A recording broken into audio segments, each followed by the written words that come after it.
New this morning, after speaking with Ukrainian President Volodymyr Zelensky, President Trump says he's considering sending more Patriot missiles to Ukraine.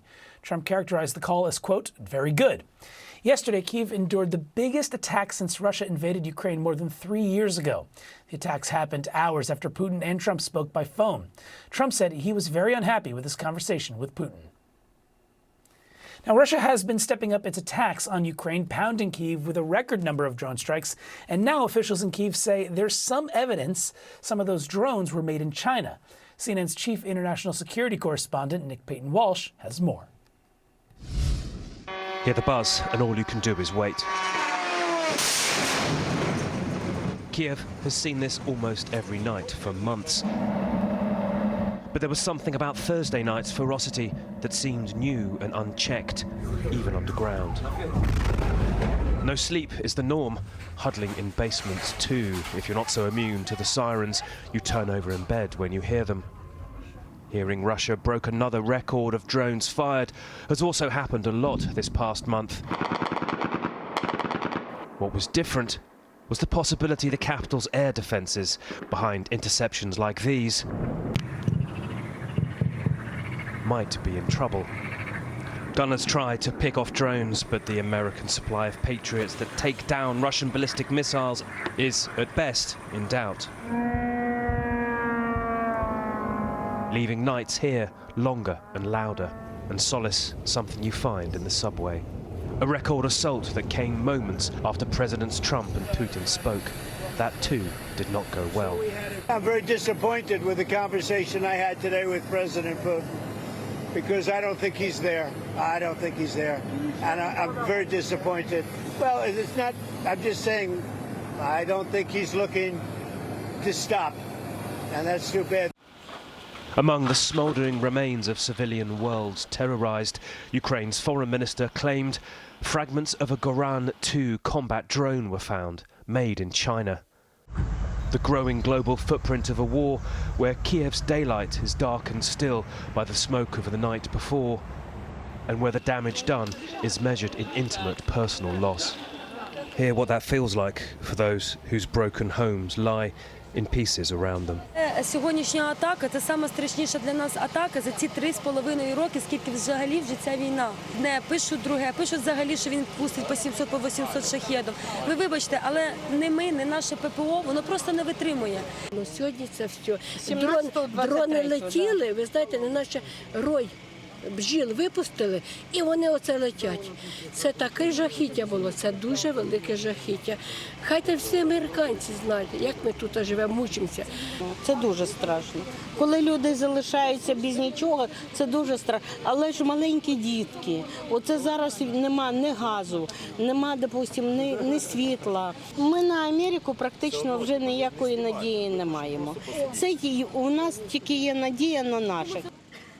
Nick Paton-Walsh, CNN, London. President Trump says the United States is considering Ukraine's request for more Patriot missile defense systems. That comes after what Mr. Trump says was a very good phone call on Friday with Ukrainian President Volodymyr Zelensky. We had a good call. We talked about different things, and we had a very good call. I think a very strategic call. We've been helping them, and we'll continue to help them. It's a pretty tough situation. We'll see what happens. The two spoke just hours after Russia launched a record number of attack drones at Ukraine, and a day after Trump said he did not make any progress towards a ceasefire during his phone call with Russian President Vladimir Putin.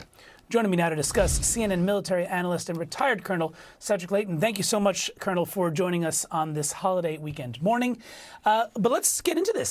This really seems to fly in the face of reporting earlier this week that the U.S. was pausing some shipments of weapons to Ukraine, including air defense missiles. What do you make of it all? Yeah, Danny, good morning. There are a lot of different aspects to this, but one of the key aspects is that the administration is basically announcing two policies at the same time.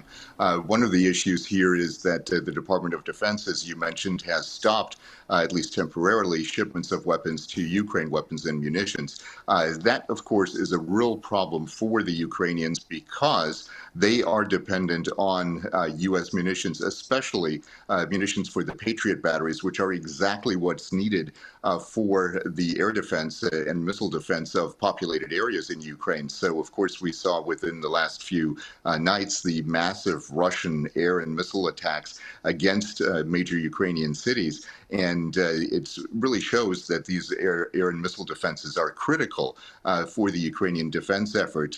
Now, on the side of the president, with him speaking to Zelensky after his not so successful phone call with Putin, at least that's how President Trump characterized it, I think that shows that there is, certainly a possibility that the United States may shift its policy from a, semi-neutral or even somewhat pro-Russian stance to a pro-Ukrainian stance. And the Russian intransigence is what's, I think, causing that. Yeah, and I mean, the images of the attack from earlier this week, truly harrowing to see. But following that attack earlier this week, Ukraine's President Zelensky said that his country is ready to buy American systems to strengthen its air defense. Politico reported, though, Ukraine may also go through Europe. And I was curious your perspective on this, Colonel. Is that a viable option for Ukraine to get American weapons, but through European allies?